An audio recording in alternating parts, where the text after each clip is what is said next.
Good morning. Thank you for joining me for another 5 good minutes with the Word. I'm Barry Bryson, and we're continuing our study of the Beatitudes.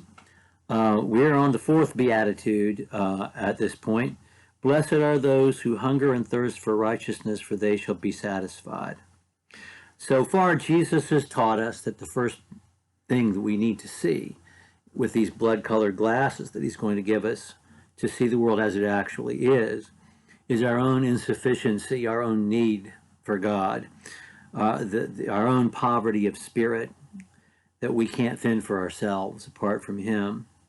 The second thing that he tells us is that that this world is not a terminus. The things that we have lost, the things that we have thrown away, the people that we have lost, the people that we have offended and have driven away, everything can be restored, and we can live eternally, and we have that comfort, and it can't be taken from us.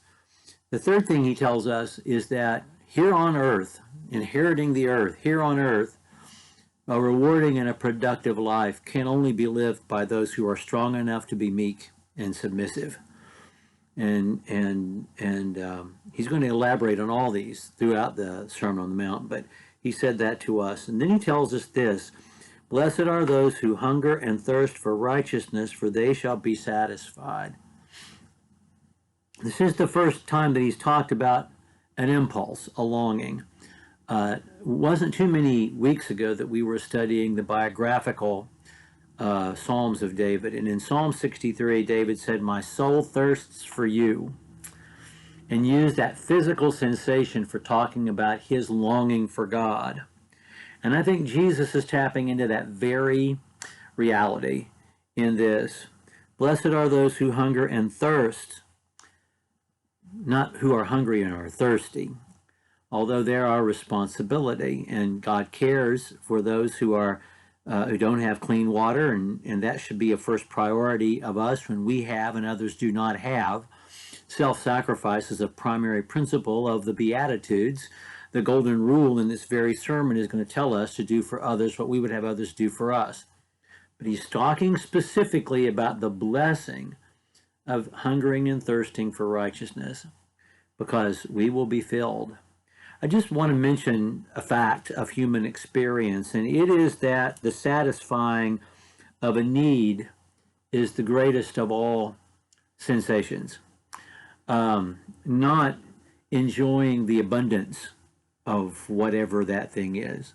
In other words, when you're really hungry and then you get to eat something that satisfies that hunger, and maybe it's only a peanut butter sandwich or a hot dog, but you were so hungry, and maybe you're having, no-name Cheerios for dinner, but you're hungry and you've eaten it, and now you're not hungry anymore.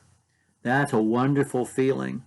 When you're a guy and you were on the team, football team, soccer team, and it's summer and you're doing two-a-days, and the coach is restricting your access to water, and you're dying, and finally you get to drink. I mean, is there any sensation better than that?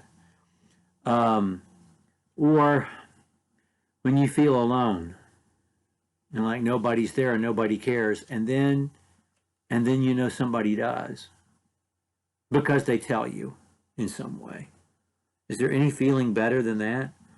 But being full and then eating a lot just because you enjoy the taste of, I don't know, ice cream or ribeyes, or and just eating to excess, then eating your fill so that you're over full, that's not pleasurable. It isn't. I mean, you experience the sensation of pleasure while you're eating, but at the end of that, you're miserable, and you have to take lots of meds and lay down, or maybe not lay down at all for a long, long time, but sit upright because of your acid reflux or your hiatal hernia. We understand the difference between indulgence and a need, a real need, an actual need, not a want, but a need being fulfilled.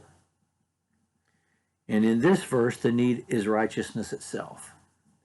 And we are in need of righteousness. The word righteousness in both Old and New Testaments means innocence. A righteous person is not someone who's holier than thou or a goody two-shoes or better than all the rest. A righteous person is one who is innocent before the law, one who is innocent before God. And that we need, because all have sinned and fallen short of the glory of God, and the wages of sin are death. We know this. And so we need righteousness more than we need water and food and air. We need righteousness. And righteousness is given to us freely. Not our own righteousness, but the righteousness that Jesus provides through his blood, through his sacrifice, and through the sanctification of the Holy Spirit that we have because of Jesus, God living in us every day. This is sort of a backwards contact with the whole notion of the Holy Spirit, and there's going to be a much more vivid one as we continue our study of the Beatitudes. But today, this is my best take on this Beatitude, that there's a real blessing in understanding, feeling, palpably feeling the way David did, my soul thirsts for you, feeling the need for righteousness, for innocence before God. Because when we need it, we get it.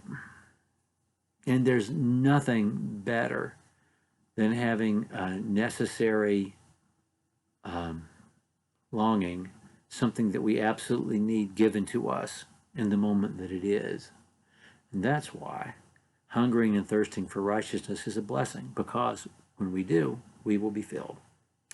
Well, we'll pick up next time with the merciful. Thank you for joining me for another 5 good minutes.